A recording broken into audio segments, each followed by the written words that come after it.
1,00,000 మంది శివభక్తులతో కలిసి మహారుద్రాక్ష పూజలో పాల్గొనండి. వెంటనే కాల్ చేసి మీ పేరును నమోదు చేసుకోండి. నమస్తే రమగారు. నమస్తే జయ. రమగారు, సాధారణంగా మనం ఇంట్లో నిత్యం దీపారాధన చేస్తూ ఉంటాం. కొంతమంది ఉదయం చేస్తారు, కొంతమంది సాయంత్రం చేస్తారు, మరి కొంతమంది పొద్దున్న సాయంత్రం 2 పూట్ల కూడా చేస్తూ ఉంటారు కదా. ఇలా చేసేటప్పుడు తలస్నానం అనేది ఎంతవరకు అవసరం? సాధారణంగా దేవుడి దగ్గరికి వెళ్ళేటప్పుడు కానీ, లేకుంటే దేవాలయం దగ్గరికి వెళ్ళేటప్పుడు కానీ ఖచ్చితంగా తలస్నానం చేయాలని అనుకుంటాం మనం. కానీ నిత్య దీపారాధన చేసేవారు ఖచ్చితంగా తలస్నానం అనేది చేయాల్సిందేనా? మీరు అసలు ఎలా ఫాలో అవుతారు? రోజు తలస్నానం చేయవలసిన అవసరం లేదు. రోజు తలస్నానం చేయకూడదు కూడా. నిత్యము తలస్నానం చేయకూడదు. నిత్య దీపారాధన అంటే ఇప్పుడు మాలాగా ఇళ్లలో మాకు అది క్యాజువల్ పని, రెగ్యులర్గా చేయవలసిన విధి. పడుకోవటం లేవటం లాగా దీపారాధన చేయడం అనేది అంత అత్యంత సహజమైన క్రియ. అలా కాకుండా ఇళ్లల్లో లేవు పెద్దగా. మీ పెద్దవాళ్ళు ముందు తరాల్లో ఎవరు చేయలేదు. ఇప్పుడు ఈ తరంలో మనకు అలవాటు, మనకు నచ్చింది, దీపం ఉంటే బాగుంది అనిపిస్తుంది. అది చాలా మంచిదని మనం మిగిలిన పెద్దవారి దగ్గర వింటుంటారు, చేసుకోవాలనుకుంటారు. మనం కూడా చేయాలి అని చాలా కుటుంబాల్లో వారానికి ఒకసారి దీపం పెట్టేవి కూడా నా చిన్నప్పుడు నాకు తెలిసి చేయాలి. నా ఫ్రెండ్స్లో చాలామంది ఇళ్లలో పండగలప్పుడే దీపారాధన చేసి మామూలు రోజుల్లో ఊదొత్తులు వెలిగించే వాళ్ళని కూడా నేను చూశాను. నాకు తెలుసు కేవలం రోజు ఊదొత్తులు వెలిగిస్తారు దేవుడికి. దీపాలు ఏం పెట్టరు. దేవుడు గూడు దిగుడు ఓ పక్కన ఉంటుంది అంతే. అది పండగలప్పుడు, పబ్బాలప్పుడు, పుణ్యకార్యాలప్పుడు చేసుకునేదే తప్ప మాకు మళ్ళీ రోజు దీపారాధన, నిత్య దీపారాధన ఉండదు. నిత్య పూజ అవి అందరిలోనూ ఉండేవి కాదు ఇది వరకు. ఇప్పుడు క్రమంగా మనకి సోషల్ మీడియా ప్రభావం వల్ల రోజు దీపారాధన, దేవుడు కూడా అందంగా చక్కగా అలంకరించుకోవటము, పువ్వులు పెట్టడము, రోజు మార్చటము, తర్వాత ఈ రోజున ఇది చదువుకోవాలి, ఆ రోజున అది చదువుకోవాలి అని దైవభక్తి పరాయణత్వం పెరగటము, అవన్నీ ఈ కాలంలో డెవలప్ అయినవి. ఇవాళ రేపు డెవలప్ అయినవే తప్ప అందరూ చేసేవాళ్ళు కాదు. కానీ ఇప్పుడు మనం చేయాలనుకునే వాళ్ళ సంగతి. తలస్నానము అసలు సాధారణంగా మామూలుగానే అసలు వారంలో అన్ని రోజులు తలస్నానాలు చేయకూడదు. ఓహో. బుధవారము, శనివారము ఈ 2 రోజులే తలస్నానానికి అంటే తలంటుకి శ్రేష్టం. బుధ మరియు శనివారాలు. మిగిలిన వారాలన్నీ తలస్నానం చేయకూడదు. పైగా ఏమి నెత్తికి నూనె రాసుకోకుండా, ఏం పెట్టి రుద్దుకోకుండా నెత్తి మీద నీళ్లు పోసుకోవటం అశుభం, తప్పు, పనికిరాదు.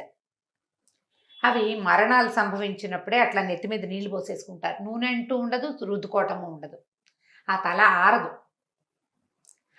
అలా స్నానం చేసి నెత్తి మీద నీళ్లు పోసుకుని దీపం పెట్టడం చాలా తప్పు, చేయకూడదు. అది అశుభ కార్యాల్లో చేసేది. ఖచ్చితంగా నూనె పెట్టుకోవాలి లేదా ఏదైనా పెట్టి రుద్దుకోవాలి. 2. ఇప్పుడు తల స్నానము అంటే వాటర్ వాష్ కాదు. ఓకే. వాటర్ వాష్ ఒకవేళ విషయం పూర్తవని వాటర్ వాష్ ఒట్టిగా నీళ్లు పోసుకోవటం అని అనేది అశుభాల్లో చేస్తారు. జ్ఞాపకం పెట్టుకోండి. నెత్తి మీద నీళ్లు పోసుకుని రావటం మనకి పనికిరాదు. మనం మన వైపు చెయ్యాలి. తెలుగు రాష్ట్రాల్లో పనికిరాదు. ఏదైనా పెట్టి రుద్దుకోవాలి. కుంకుడుకాయ పెట్టైనా సరే రుద్దుకోవాలి, లేదా షాంపూ చుక్క అయినా వేసుకోవాలి. అది ఎప్పుడు చేస్తారంటే అశుభాల్లో చేస్తారు. 2వది అనారోగ్య సూచకం. అది తలలో జిడ్డు ఉండిపోతుంది, మురికి ఉండిపోతుంది, ఆరదు తల. సాయంత్రం అయ్యేసరికి తల నాదొస్తుంది, అస్సలు పనికిరాదు.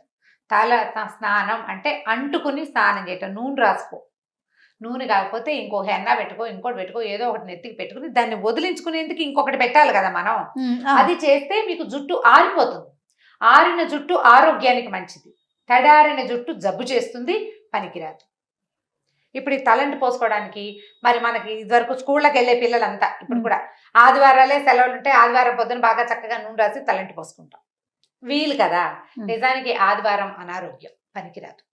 మనకి ఇదే వీలు. ఇప్పుడు ఏం చేస్తాం అంటే మిగిలిన వారాల్లో స్నానాలు చేయటానికి ఒక అమెండ్మెంట్స్ ఉంటాయి ప్రతిదానికి. సోమవారం నాడు చేస్తే నూనెలో ఇది వేసుకోండి, మంగళవారం రాయాల్సి వస్తే ఇది వేసుకోండి అని. మంగళవారం మంచిది కాదు, సోమవారం మంచిది కాదు, గురువారం మంచిది కాదు, శుక్ర ఆదివారాలు కూడా మంచివి కాదు. వారంలో 2 ముఖ్యమైన వారాలు బుధవారము మరియు శనివారము. ఈ 2 రోజుల్లోనూ స్నానం చేస్తే సౌమ్యత వస్తుంది, శరీరానికి కాంతి వస్తుంది, ఆరోగ్యం వస్తుందని శాస్త్రరీత్యా చెప్పబడింది.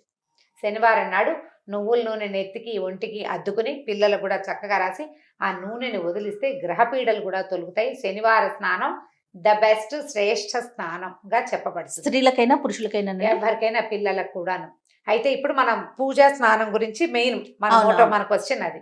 ఇప్పుడు నిత్యము పూజ చేసుకునే వాళ్ళకి అసలు తల స్నానం అక్కర్లా. మీరు ఈ వారాల్లో ఏ 2 రోజు చేయదలుచుకున్నారో ఆ రోజు స్నానం చేయటం, రోజు స్నానం చేసి దీపారాధన చేసుకోవచ్చు.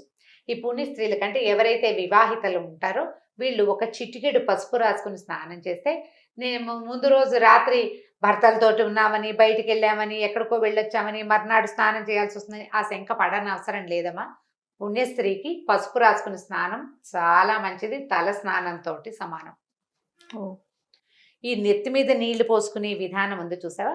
పూర్వకాలంలో భర్తలు మరణిస్తే జుట్టు తీయించేవాళ్ళు.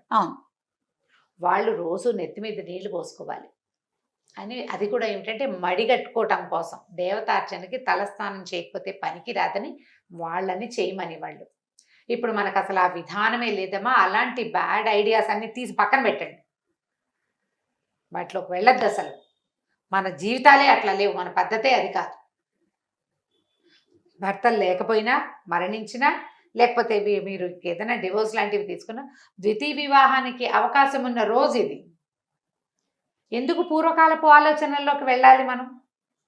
మరి వారాల్లో స్నానం చేయకూడదని పూర్వకాలం ఆలోచన కాదా మీది? నీ నెక్స్ట్ క్వశ్చన్ అదే, నీ మొహంలో అదే ప్రశ్న కనిపిస్తుంది. నేను చెప్తాను చూడండి. ఇప్పుడు నెల మొదట్లో ఆదివారం మొదలైంది, వారాలు రోజు మారేసరికి సూర్యగమనం మారుతుంది. మనకి సండే, మండే, ట్యూస్డే ఇంగ్లీష్లో చదువుకుంటాం. తెలుగులో ఆదివారము అంటే రవివారము సూర్యుడి, సోమవారం అంటే చంద్రుడిది, మంగళవారం అంటే కుజుడిది, బుధవారం అంటే బుధుడిది. ఇవన్నీ గ్రహాలకు సంబంధించిన రోజులమ్మా. ఈ రోజుల్లో సూర్య గమనం మారుతుంది కాబట్టి చంద్ర గమనం మారుతుంది. చుక్కలు పెరుగుతాయి, తగ్గుతాయి, చంద్రుడి కళలు పెరుగుతాయి, తగ్గుతాయి. మనం చూడండి, ఆది సోమవారాలకు 2 వారాలు గడవంగానే అమావాస్య వస్తుంది. అమావాస్య రాగానే చంద్రుడు ఉండడు, సముద్రంలో అల్లలు పోటెత్తుతాయి. పౌర్ణమి రాగానే చంద్రుడు ఇంతవాడైపోతాడు, మళ్ళీ అల్లలు పెరుగుతాయి. ఇప్పుడు సూర్యచంద్రుల గమనంతో మనకి ప్రకృతి స్పందిస్తోంది, మనకు తెలుసు కదా. అవును, మనం కూడా ప్రకృతిలో భాగాలం కదా, అవునా? అవును. మన శరీరం పాంచభౌతికమైనది, 5 ఎలిమెంట్స్ తోటి నిర్మింపబడింది కదా మానవ శరీరం. నువ్వు ఒప్పుకున్నా ఒప్పుకోపోయినా ఖచ్చితంగా ఒప్పుకోవాల్సిందే కదా. అవన్నీ స్పందిస్తాయి. అందుకని ఈ వారాలకి అనుగుణంగా స్నానాలు చేయండి అని చెప్తారు. అవసరం లేకపోతే హెడ్ బాతులు చేయబోకండి, చేయొద్దు అసలు. ఈ నిత్య పూజకి చేయక్కర్లేదు. అయితే మళ్ళీ ఈ నియమాలు ఉన్నాయి కదా, ఈ వారాల్లో స్నానం చేయకూడదు అని. మరి సోమవారం స్నానం చేయాల్సి వచ్చిందండి, ఆఫీస్లో ఏదో పార్టీ ఉంది, ఏదో ఫంక్షన్ ఉంది, లేకపోతే ఎక్కడికో వెళ్ళాం, స్నానం చేయాలి. దానికి ఏం చేయొచ్చు అంటే, ఆడవాళ్ళు అయితే ఒక చిటికెడు పసుపు రాసుకోవచ్చు. దాంట్లో బుధవారం అయితే విభూతి వేసుకోండి, గురువారం అయితే ఇది పాత పద్ధతుల్లో చెప్తారు. అంత దాకా వెళ్ళొద్దు, అవన్నీ పెట్టుకోకండి. పసుపు రాసుకుని తలస్నానం చేయండి. మందార నూనెలు అవి నూనెలు చేసుకుంటాం కదా, నూనె తయారు చేసుకుంటాం. నూనెల్లో గనక పువ్వులు వేసిన నూనె అయితే గనక తప్పు లేదంటారు. ఆ నూనె తలకు పెట్టుకుని స్నానం చేయొచ్చు. అమెండ్మెంట్స్ ఇవన్నీ చేయకుండా ఉంటే మంచిది. తప్పక చేయాల్సి వస్తే ఈ పని చేయండి, చేయవలసి వస్తే ఈ పని చేయాలి.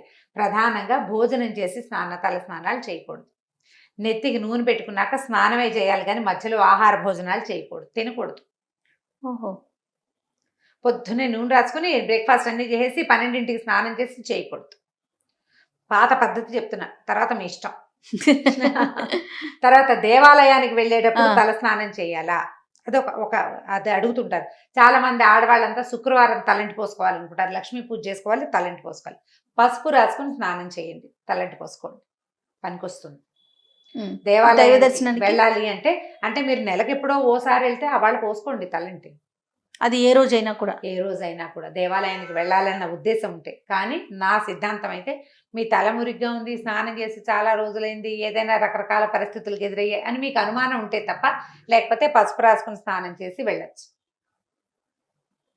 పసుపు రాసుకుని ఒక చిటికెడు సూత్రాలు, మంగళసూత్రాలు పసుపు రాసుకోవడం, పాపిట్లో ఒక చిటికెడు అంటించుకోవడం, ఒంటికి శాస్త్రానికి పసుపు రాసుకుని స్నానం చేస్తే పనికొస్తుంది. ఆ పసుపు ఉంచుకోవాలా అలాంటి వాటికని సబ్బేసి తోమేసుకోవచ్చు. పసుపు ఉంచుకోక్కర్లేదు. కానీ పసుపు రాసుకుని స్నానం చేసి దేవాలయానికి వెళ్ళొచ్చు. ఈ నియమాలు ఏవి ఈ వారాల్లో చేయకూడదు అనేవి క్షేత్రాలకు వెళ్ళినప్పుడు కానీ, పండగల్లో పర్వదినాల్లో కానీ, పుట్టినరోజులకు కానీ వర్తించవు. మన పుట్టినరోజు ఆదివారం నాడు వచ్చింది, పుట్టినరోజుకి తలంటి స్నానం చేసేసేయచ్చు, తప్పలేదు. ఓకే, అప్పుడు మనం ఇప్పుడు తీర్థానికి వెళ్ళాం, తిరుపతి వెళ్ళాం, ప్రయాణం అంతా దుమ్ము కొట్టుకుని ఉన్నాం, ట్రైన్లో స్నానం చేసి దేవతా దర్శనానికి వెళ్ళాలి స్వామివారికి అనుకుంటాం, అప్పుడు స్నానం చేయొచ్చు. పుణ్యక్షేత్రాల్లో స్నానాలు, తలంటి పోసుకోవటాలు దానికి వార నియమం ఉండదు. క్షేత్రాన్ని బట్టి మనం అక్కడికి వెళ్తే అక్కడ మనం క్షేత్రం తాలూకు పవర్లోకి వెళ్ళిపోతాం. సూర్యచంద్రాదులు మన ఏం చేయలేరు. అందుకని ఇది పనికొస్తుంది. ఇలా ఆలోచన పెట్టుకుంటే నిత్యము తల స్నానం చేయవలసిన అవసరం లేదు. వారానికి ఈ 2 రోజులు పెట్టుకుని స్నానం చేయొచ్చు. మీకు అనుమానము శంక ఉంటే ఎవరైనా సరే, పెళ్ళైన ఆడపిల్లలందరూ, ఆడవాళ్ళంతా కూడా పొద్దున్నే బాత్రూంలో పసుపు ఉంచుకోవటం, ఒక చిటికెడు పసుపు ఒక మగ్గు నీళ్ళల్లో వేసి ఒంటి మీద పోసుకోండి. అనుమానం లేకుండా, శంక లేకుండా, ఏదైనా తప్పు చేస్తున్నామేమన్న భావన లేకుండా ఉంటుంది. పసుపు ఎలాగో యాంటీబయాటిక్, మనకి స్కిన్కి చాలా అవసరమైంది, ముఖ్యమైనది. ఆ శంక లేకుండా పోతుంది. ఏమీ తప్పులేదు, శుభ్రంగా చేయొచ్చు. అంతే. నమస్తే. నమస్తే చెయ్యి. ఈ వీడియో కనుక మీకు నచ్చినట్లయితే లైక్ చేయండి, షేర్ చేయండి. మరిన్ని ఇంట్రెస్టింగ్ వీడియోస్ కోసం మా ఛానల్ని సబ్స్క్రైబ్ చేసుకోండి.